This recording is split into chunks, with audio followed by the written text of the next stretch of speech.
Pendant les mois d'hiver, vous avez moins de travail dans le jardin. C'est en réalité le moment idéal pour vérifier, entretenir et éventuellement réparer vos outils de jardin. Les équipements rouillés, endommagés ou sales fonctionneront moins bien et seront également plus dangereux. Contrôler votre équipement vous permettra d'éviter tout cela. Pour chaque outil, vérifiez d'abord qu'il soit propre. Normalement, vous les nettoyez immédiatement après usage. La saleté incrustée sera beaucoup plus difficile à retirer. Par ailleurs, cela vous évite de propager les maladies des plantes, les moisissures, les œufs d'insectes et autres mauvaises herbes du jardin. La saleté plus superficielle peut, elle, s'éliminer rapidement avec un jet d'eau ou en la brossant. Si vous avez dans votre jardin des plantes qui lâchent de la résine, vérifiez qu'il n'y en ait pas sur votre taille et ou votre cisaille, et si nécessaire, retirez-les avec de l'eau savonneuse. Mais pensez à bien sécher les outils par la suite pour éviter la rouille. Vous empêchez les outils en métal de rouiller en les protégeant de temps en temps avec une huile comme une simple huile pour salade ou un multispray. Si vous repérez de la rouille quelque part, enlevez-la avec du papier de verre fin ou de la laine d'acier.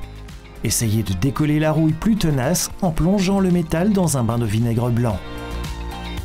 Si vous avez du matériel avec un manche en bois, vérifiez qu'il n'y ait pas d'échardes. Il suffit pour cela de les poncer si vous en remarquez. Empêchez le bois aussi de mourir en appliquant de l'huile de lin plusieurs fois par an.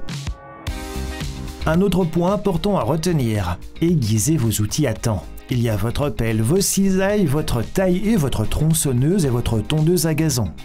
Aiguisez, vos outils feront toujours un meilleur travail. Par ailleurs, un conseil, pensez aussi à suspendre vos outils tranchants, sinon ils s'émousseront plus rapidement si vous les laissez traîner au sol. Les appareils électriques peuvent se nettoyer de l'extérieur avec une brosse ou même une vieille brosse à dents.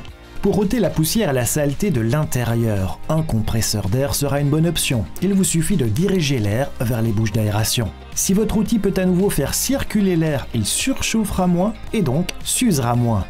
Pour un nettoyage complet, là vous démontez les pièces et vous les nettoyez avec un produit dégraissant. Le câblage peut lui se nettoyer avec précaution à l'aide d'un chiffon légèrement humide. Ensuite, séchez tout soigneusement.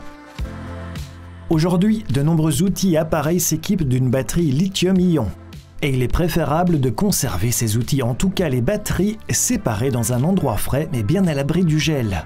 Idéalement, les batteries ne devraient pas être complètement chargées lorsque vous les rangez, ainsi elles ne perdront pas une trop grande partie de leur capacité.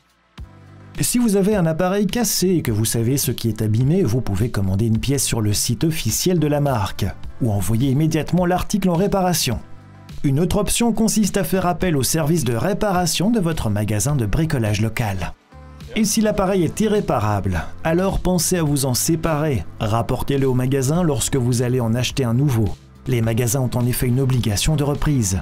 Bien entendu, vous pouvez aussi l'apporter directement à un point de collecte Récupel. Ainsi, vous pourrez être sûr que le vieil appareil sera recyclé correctement. Les différents matériaux et composants recevront une nouvelle vie. Voilà comment lutter tous ensemble contre la pénurie de matières premières. En vérifiant vos outils dès l'automne, vous pourrez alors commencer à travailler dans votre jardin quelques mois plus tard avec des outils fiables. Récupel. Repartons de plus belle.